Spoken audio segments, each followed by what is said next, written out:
ଭଗବାନଙ୍କ ପାଖରେ ଅଭିଯୋଗ ଛାଡ଼ନ୍ତୁ ଆଉ ଭଗବାନଙ୍କୁ ଟିକେ ଧନ୍ୟବାଦ କରନ୍ତୁ। କାହିଁକି ନା ଯେଉଁ ଜୀବନ ଆପଣଙ୍କୁ ମିଳିଛି ସେ ଜୀବନ ମଧ୍ୟ ବହୁତ ଲୋକଙ୍କ ଭାଗ୍ୟରେ ନାହିଁ। ତୁମ ଜୀବନର ଭଲ ସମୟ ଓ ଭଲ ପରିସ୍ଥିତିରେ କେବେ ବି ସେହି ଲୋକମାନଙ୍କୁ ଭୁଲରେ ବି ଭୁଲିଯିବନି ଯେଉଁ ଲୋକମାନେ ଖରାପ ସମୟରେ ତୁମର ସାଥ ଦେଇଥିଲେ। ମୋ ଜୀବନ ମୋତେ ଗୋଟିଏ କଥା ବହୁତ ଭଲ ଭାବରେ ଶିଖେଇ ଦେଲା। ଆମେ କୌଣସି ବି ମଣିଷ ପାଇଁ ସାରା ଜୀବନ ସ୍ପେଶାଲ ହେଇ ରହିନଥାଉ। ଏପଟ ସେପଟ ହୋଇ ପଡ଼ିଥିବା ଜୀବନର ପ୍ରତିଟି ପୃଷ୍ଠାକୁ ଗୋଟିଏ ଜାଗାରେ ରଖିବାକୁ ଚେଷ୍ଟା କରନ୍ତୁ। ଭାଙ୍ଗି ଯାଇଥିବା କୌଣସି ବି ସମ୍ପର୍କକୁ ପୁଣି ଥରେ ଗଢ଼ିବାକୁ ଚେଷ୍ଟା କରନ୍ତୁ। ମିଛ ସାଙ୍ଗରେ ଠିଆ ହେଉଥିବା ଲୋକ ଏ ଦୁନିଆରେ ଆପଣଙ୍କୁ ବହୁତ ମିଳିଯିବେ, କିନ୍ତୁ ସତ ସାଙ୍ଗରେ ଠିଆ ହେଉଥିବା ଲୋକ ଏ ଦୁନିଆରେ ଆପଣଙ୍କୁ ବହୁତ କମ୍ ହିଁ ମିଳିବେ। ଅଧିକ ପାଠଶାଠ ପଢ଼ିଥିବା ମଣିଷ କେବେ ବି ଅଧିକ ବୁଝାବଣାର ମଣିଷ ହୋଇପାରେନି। ଅଧିକ ବୁଝାବଣାର ମଣିଷ ତ ସିଏ ହୋଇଥାଏ ଯିଏ କେଉଁ ଜାଗାରେ କେଉଁ କଥା କହିବା ତାର ଜ୍ଞାନ ହାସଲ କରିଥାଏ। ନିଜ ପିତାମାତାଙ୍କୁ ଘରୁ ବାହାର କରି ଯେଉଁ ଲୋକ ଶାନ୍ତିରେ ଶୋଇଯାଉଛ, ଗୋଟିଏ କଥା ମନେ ରଖିଥିବ, ଧୀରେ ଧୀରେ ତୁମେ ବି ବୁଢ଼ା ହେଇଯାଉଛ।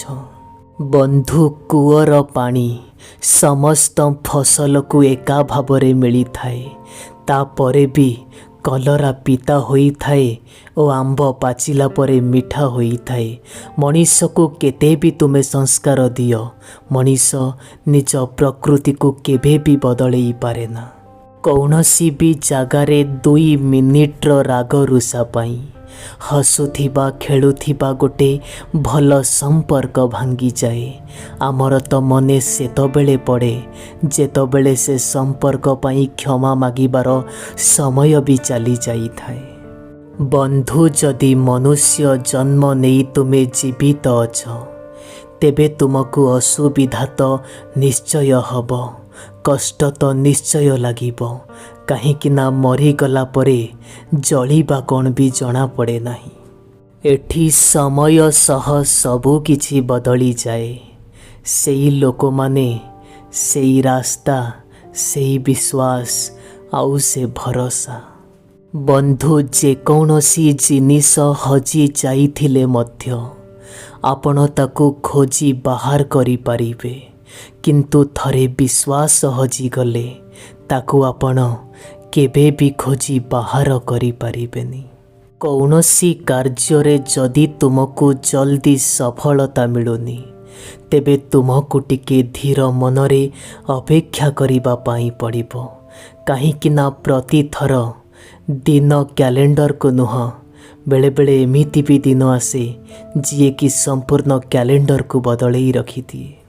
ବନ୍ଧୁ, ଆମେ ତ ଏଠି ମଜାକରେ ବି କେଉଁ ମଣିଷକୁ ଟିକେ କଟୁ କଥା କହିବା ପାଇଁ ଡରୁଛୁ, କିନ୍ତୁ ଆଜିକାଲିର ଲୋକମାନେ କେମିତି କେଜାଣି ମଣିଷର ହୃଦୟ ସହ ଖେଳି ଯାଉଛନ୍ତି।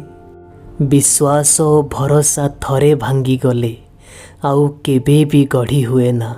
ସେଥିପାଇଁ ଯଦି କୌଣସି ଲୋକ ତୁମ ଉପରେ ଭରସା ଓ ବିଶ୍ୱାସ କରିଛି, ଏହା ତୁମର କର୍ତ୍ତବ୍ୟ କି ସେ ମଣିଷର ଭରସା ବିଶ୍ୱାସ ବଞ୍ଚି ରହିବା ଆବଶ୍ୟକ। ସବୁ ସମସ୍ୟାର ସମାଧାନ କରିବା ପାଇଁ ମାନବ ଯଥେଷ୍ଟ ନୁହଁ। କିଛି ସମସ୍ୟାର ସମାଧାନ ପାଇଁ ଭଗବାନଙ୍କୁ ଆସିବାକୁ ହିଁ ହେବ। ଏଠି ଲୋକେ କୁହନ୍ତି ଭଗବାନ ଦେଖାଯାଆନ୍ତି ନାହିଁ ବୋଲି। ଗୋଟେ କଥା କହିବି ଆଜ୍ଞା, ଯେତେବେଳେ କିଛି ନ ଦେଖାଯାଏ ସେତେବେଳେ ସେ ହିଁ ତ ଦେଖାଯାଆନ୍ତି। ଆମ ବାପା ମା ଆମକୁ କେତେ ବି ସ୍ନେହରେ ପାଳିଥାନ୍ତୁ ନା କାହିଁକି, କେତେ ବି ଆଦରରେ ବଡ଼ କରିଥାନ୍ତୁ ନା କାହିଁକି, କିନ୍ତୁ ଜୀବନ କନ୍ଦେଇ ଦିଏ ଆଜ୍ଞା। ଯଦି କୌଣସି ବି ମଣିଷକୁ ଭଲ ପାଉଛ, ତେବେ ଭଲ ପାଅ, କିଛି କଥା ନାହିଁ। କିନ୍ତୁ କେବେ ବି କୌଣସି ମଣିଷ ପାଖରୁ କିଛି ଆଶା ରଖିବନି। ଆଜ୍ଞା, ଗୋଟେ କଥା ଅଛି କି ଭଲ ପାଇବା କେବେ ବି କନ୍ଦେଇ ନଥାଏ, କନ୍ଦେଇ ଥାଏ ତ ସେ ମଣିଷ ଉପରେ ଥିବା ଆଶା। ରାତିରେ ସବୁବେଳେ ଏକା ରହିବା ପରେ ଦିନେ ରାତି ମଧ୍ୟ ମୋତେ ପ୍ରଶ୍ନ କରିଲା କି କୋଉ ପର୍ଯ୍ୟନ୍ତ ତୁମେ ଏ ଅନ୍ଧାରରେ ରହିବ? ତୁମକୁ ବି ତୁମ ଜୀବନରେ ଖୁସିର ଆବଶ୍ୟକତା ରହିଛି। ଭଲ ପାଇବାରେ କେବେ ବି ଏତେ ବି ଅନ୍ଧ ହୋଇଯିବେନି ଆଜ୍ଞା କି ପାଖ ଲୋକର ଅସଲି ଚେହେରା ଯେମିତି ଆପଣଙ୍କୁ ଦେଖା ନଯିବ। ପ୍ରଥମେ ଏକଥା ମୁଁ ବି ବିଶ୍ୱାସ କରୁନଥିଲି, କିନ୍ତୁ ହଁ ଆଜ୍ଞା, ଏକଥା ସତ କି ଏକା ବଞ୍ଚିବାର କଳା ଶିଖିଯାଅ। କାହିଁକି ନା ଏ ଦୁନିଆରେ ଏମିତି କେହି ବି ନାହିଁ ଯିଏକି ସାରା ଜୀବନ ପାଇଁ ତୁମ ସାଙ୍ଗରେ ରହିବ। ଯଦି ତୁମ ଜୀବନରେ ତୁମର ଖରାପ ସମୟ ଚାଲିଛି, ତାପରେ ବି କେବେ କୌଣସି ମଣିଷର ପାଦ ତଳେ ପଡ଼ିଯାଅ ନାହିଁ। କାହିଁକି ନା ଜଙ୍ଗଲର ସିଂହ କେତେ ବି ଭୋକିଲା ଥିଲେ ବି ସେ କେବେ ଘାସ ଖାଏ ନାହିଁ। ମଣିଷମାନଙ୍କର ଚାଲାକିରେ କେବେ ବି ଫସିବାକୁ ଚେଷ୍ଟା କରିବେନି। ସେଇଥିପାଇଁ ଜଙ୍ଗଲର ରାଜାକୁ ବି ଆଜି ସର୍କସରେ ନାଚିବାକୁ ପଡ଼ୁଛି।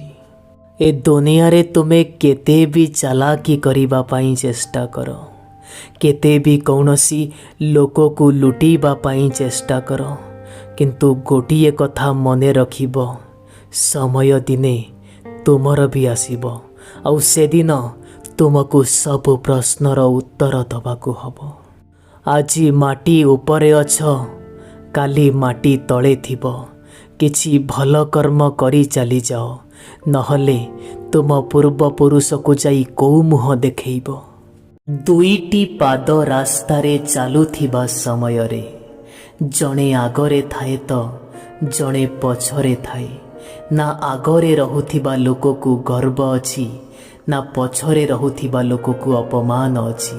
ସେଥିପାଇଁ ଆଗ ପଛ ସଂସାରର ନିୟମ, ୟାକୁ ନେଇ କେବେ ଦୁଃଖ କରିବ ନାହିଁ। ଛୋଟ ଛୋଟ ଜଳ ବିନ୍ଦୁରୁ ବିଶାଳ ସମୁଦ୍ର ବି ତିଆରି ହୋଇପାରେ।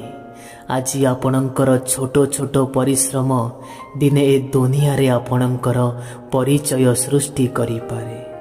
ବନ୍ଧୁ, ନିଜକୁ କେବେ ବି ଏତେ ଦୁର୍ବଳ କରିଦେବନି କି ସବୁବେଳେ ଯେମିତି ତୁମକୁ ଅନ୍ୟ କାହାର ସାହାରାର ଆବଶ୍ୟକତା ରହିବ। ନିଜକୁ ସବୁବେଳେ ଭଲ ଭାବରେ ଗଢ଼ି ତୋଳିବା ପାଇଁ ଚେଷ୍ଟା କର। କାହିଁକି ନା ଏ ଦୁନିଆରେ ଜୀବନର କୌଣସି ଭରସା ନାହିଁ ଆଜ୍ଞା। ଆପଣ ବିଶ୍ୱାସ କରିବେନି ଆଜ୍ଞା, କିନ୍ତୁ ସତ, ମୋ ଜୀବନର ଏମିତି ରାସ୍ତା ଦେଇ ମଧ୍ୟ ଚାଲିଛି ଯେଉଁଠି ମୋତେ କାନ୍ଦିବାକୁ ନିଜେ ହିଁ ପଡ଼ିଛି, ଆଉ ନିଜେ କାନ୍ଦିଲା ପରେ ନିଜକୁ ନିଜେ ହିଁ ଚୁପ୍ କରେଇଛି। ଯେତେବେଳେ ତୁମେ ଖୁସିରେ ଥିବ ଲୋକେ ତ ବହୁତ ଆସିଯିବେ, କିନ୍ତୁ ଦୁଃଖରେ ଥିବା ସମୟରେ ଏଠି କେହି ବି ମଣିଷ ଆସିବେନି ଟିକେ ତୁମ ଲୁହ ପୋଛି ଦେବା ପାଇଁ। ଏବେ ଆପଣ କୁହନ୍ତୁ, ଏ ମଣିଷ କୋଉ ମଣିଷ ଉପରେ କେମିତି ବା ଭରସା କରିବ? ବନ୍ଧୁ, ଯଦି ସମ୍ମାନ କରିବା ପାଇଁ ଚାହୁଁଛ ତେବେ ନିଜକୁ ନିଜେ ସମ୍ମାନ କର, ଆଉ ଯଦି ପ୍ରଶଂସା କରିବା ପାଇଁ ଚାହୁଁଛ ତେବେ ନିଜକୁ ନିଜେ ପ୍ରଶଂସା କର। ଏ ଦୁନିଆ ଲୋକଙ୍କ କଥା କ'ଣ ଆଜ୍ଞା? ଯେତେବେଳେ ଋତୁ ବଦଳିଯାଏ ସେତେବେଳେ ସୂର୍ଯ୍ୟକୁ ବି ଗାଳି ଦିଅନ୍ତି, ଆଉ ଯେତେବେଳେ ଖରାଦିନ ଆସିଯାଏ ସେତେବେଳେ ସୂର୍ଯ୍ୟଙ୍କୁ ବି ଗାଳି ଦିଅନ୍ତି, ଆଉ ବର୍ଷା ଦିନ ଆସିଗଲେ ବର୍ଷାକୁ ଗାଳି ଦିଅନ୍ତି। ବନ୍ଧୁ, ଯେବେ ବି ଆପଣଙ୍କୁ ଲାଗେ କି ଆପଣ ଭିତରୁ ଭାଙ୍ଗି ପଡ଼ୁଛନ୍ତି, ଘରର ଚାରି କାନ୍ଥ ଭିତରେ ଭାଙ୍ଗିବା ପାଇଁ ଚେଷ୍ଟା କରିବେ। କାହିଁକି ନା ଏ ଦୁନିଆର ଲୋକେ ନାଟକ ଦେଖିବା ପାଇଁ ବହୁତ ପସନ୍ଦ କରନ୍ତି।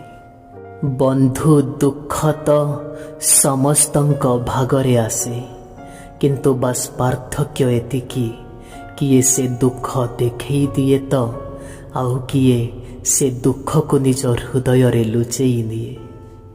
ବନ୍ଧୁ, କିଛିଟା ଲୋକ ଜୀବନରେ ଏମିତି ବି ହୋଇଥାନ୍ତି, ଆପଣ ସେମାନଙ୍କ ପାଇଁ କିଛି ବି କରନ୍ତୁ ସେମାନଙ୍କ ଉନ୍ନତି ପାଇଁ କିଛି ବି ଭାବନ୍ତୁ, କିନ୍ତୁ ପରିଶେଷରେ ସେମାନେ ଆପଣଙ୍କୁ ନିଜ ଔକାତ ଦେଖେଇ ଦେବେ।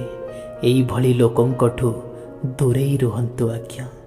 ଯଦି ସମୟ ଦେବାର ଅଛି, ଯଦି ଭରସା ଦେବାର ଅଛି, ତେବେ ସେଇ ଲୋକମାନଙ୍କ ପାଖରେ ଦିଅନ୍ତୁ ଯେଉଁ ଲୋକମାନେ ୟାକୁ ସମ୍ଭାଳି ପାରିବେ। ଏମିତିରେ ସମୟ ଓ ଭରସା ସହ ଖେଳୁଥିବା ଲୋକେ ଆପଣଙ୍କୁ ଜୀବନର ପ୍ରତିଟି ମୋଡ଼ରେ ମିଳିବେ। ଯଦି ଏମିତି କିଛି ସ୍ୱପ୍ନ ଆପଣଙ୍କର ରହିଛି, ଯେଉଁ ସ୍ୱପ୍ନ ପାଇଁ ଆପଣଙ୍କ ପିତାମାତାଙ୍କୁ ଅନ୍ୟ କାହା ଆଗରେ ମୁଣ୍ଡ ନୁଆଇବାକୁ ହେବ, ତେବେ ଭଲ ହେବ ସେ ସ୍ୱପ୍ନକୁ ଆପଣ ଏଇଠୁ ହିଁ ଛାଡ଼ି ଦିଅନ୍ତୁ। ସମ୍ପର୍କ କାହା ସହିତ ବି ହେଉନା କାହିଁକି, ଆଉ ସମ୍ପର୍କ କେଉଁ ଭଳିଆ ବି ହେଉନା କାହିଁକି, ସେ ସମ୍ପର୍କ ମଜବୁତ ରହିବା ଦରକାର। କେବଳ ଏମିତିରେ ବିତେଇଲେ କିଛି ଲାଭ ହେବ ନାହିଁ। ଯଦି ବିଶ୍ୱାସ କରିବାର ଅଛି, ତେବେ ସେଇ ଲୋକମାନଙ୍କ ଉପରେ କର ଯେଉଁମାନେ ଆପଣଙ୍କ ପରିସ୍ଥିତି ବଦଳିଗଲା ପରେ ବି ଆପଣଙ୍କୁ ବିଶ୍ୱାସ କରନ୍ତି। ସେଇମାନଙ୍କ ଉପରେ ନୁହଁ ଯେଉଁମାନେ ଆପଣଙ୍କ ପରିସ୍ଥିତି ବଦଳିଯିବା ପରେ ନିଜେ ବଦଳି ଯାଆନ୍ତି। ବନ୍ଧୁ, ମା ବାପାଙ୍କ ଆଖିରେ ଲୁହ ତ କେବଳ ସେଇ ସମୟରେ ଆସେ ଯେଉଁ ସମୟରେ ତାଙ୍କ ଝିଅ ଘର ଛାଡ଼ି ଚାଲିଯାଏ, ଆଉ ଦ୍ୱିତୀୟଟି ନିଜେ ଜନ୍ମ କରିଥିବା ପୁଅ ଦେଖିବାକୁ ମୁହଁ ମୋଡ଼ିଦିଏ। ବାପା ମା ବହୁତ କଷ୍ଟ କରି ଆମକୁ ଜନ୍ମ ଦେଇଛନ୍ତି ଆଜ୍ଞା। କମ୍ ସେ କମ୍ ତାଙ୍କ ଖୁସିରେ ଠିଆ ହେବା ଆମର ପ୍ରଧାନ କର୍ତ୍ତବ୍ୟ। ବାପା ମାଙ୍କ ଆଖିରେ ଲୁହ ଦେଇ ଆପଣ କ'ଣ ଭାବୁଛନ୍ତି କି ଆପଣ ଜୀବନର ଉଚ୍ଚ ଶିଖରରେ ପହଞ୍ଚିଯିବେ? କେବେ ନାହିଁ ଆଜ୍ଞା। ଏହା କେବଳ ଆପଣଙ୍କ ମନର ଭ୍ରମ। ଲୋକେ କୁହନ୍ତି କି ବାହାଘର ହେଲା ପରେ ପୁଅମାନେ ବଦଳି ଯାଆନ୍ତି, ବାପା ମାଙ୍କୁ ପଚାରନ୍ତିନି। ହଁ ଆଜ୍ଞା, ଏମିତି ବହୁତ ଉଦାହରଣ ମୁଁ ଦେଖିଛି, ଆଉ ଏହା ସତ କଥା ହୋଇଥାଏ। 4-5ଟି ପୁଅକୁ ଗୋଟିଏ ମା ଛୋଟବେଳେ କୋଳେଇ କାଖେଇ ମଣିଷ କରି ଶିକ୍ଷିତ କରିଦେଲା, କିନ୍ତୁ ଆଜି ପୁଅମାନେ ବଡ଼ ହେବା ପରେ ମା'କୁ ଦିଓଳି 2 ମୁଠା ଖାଇବାକୁ ଦେଇପାରିଲେନି। ଧନ୍ୟରେ ତୁମମାନଙ୍କ ପୁଅ ପଣିଆ। ବନ୍ଧୁ, ତୁମକୁ ତୁମ ଧର୍ମ ପତ୍ନୀ ତୁମ ପସନ୍ଦରେ ତ ମିଳିଯାଇପାରିବ, କିନ୍ତୁ ବାପା ମା ଭଲ କର୍ମ କରିଥିଲେ ହିଁ ମିଳନ୍ତି। ଆଜି ଯଦି ତୁମେ ତୁମ ମା'ର ଗର୍ଭରୁ ଜନ୍ମ ହେଇଛ, ଏପଣ ତ ନିଜ ମନ ଭିତରେ ନିଶ୍ଚୟ ରଖ କି କମ୍ ସେ କମ୍ ପୁଅ ହେବାର ସମସ୍ତ କର୍ତ୍ତବ୍ୟ ତୁମେ ଯେମିତି ପୂରଣ କରିବ। ଯେଉଁ ମଣିଷର ହୃଦୟ ସଫା ହୋଇଥାଏ, ଆଉ ଯେଉଁ ମଣିଷ ଭଲ କଥା କହୁଥାଏ, ଏ ଦୁନିଆର ଲୋକମାନେ ତାକୁ ହିଁ ଭୁଲ ବୋଲି ପ୍ରମାଣିତ କରିବା ପାଇଁ ଲାଗି ପଡ଼ିଥାନ୍ତି।